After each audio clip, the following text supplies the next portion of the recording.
Why did Israel believe they were the suffering servant in Isaiah 53, while another part believed it was the messianic priest? The answer reveals why the prophecy was impossible for any human to fulfill. Isaiah 53 uses two distinct vocabularies corresponding to two separate functions in Israel's atonement system. The burden-carrying language, "He has borne our griefs, carried our sorrows, and he shall bear their iniquities," uses nasa and sabel, Hebrew words for lifting and carrying away. This is scapegoat vocabulary. Yet verse 5 declares, "He was pierced for our transgressions. He was crushed for our iniquities." And verse 10 states when his soul makes an asham, a guilt offering requiring blood sacrifice and death. Some saw the corporate suffering, Israel carrying burdens. Others saw the priestly function, Messiah offering sacrifice.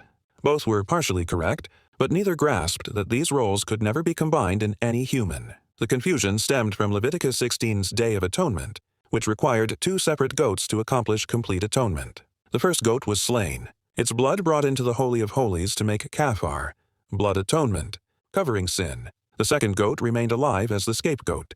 The high priest laid hands on it, confessed Israel's sins over it, and it carried nasa, the iniquities, away into the wilderness. Both functions were necessary.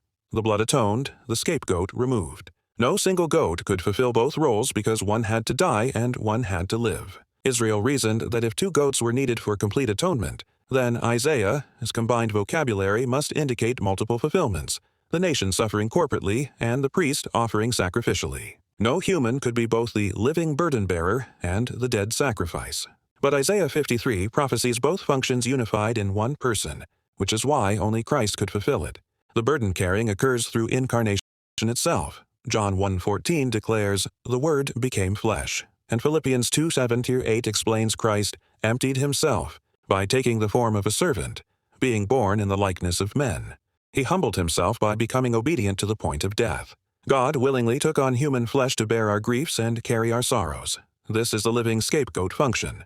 Hebrews 2:14 confirms, "Since therefore the children share in flesh and blood, he himself likewise partook of the same things." Then came the blood atonement. He was pierced for our transgressions. He was crushed for our iniquities as the guilt offering, a sham.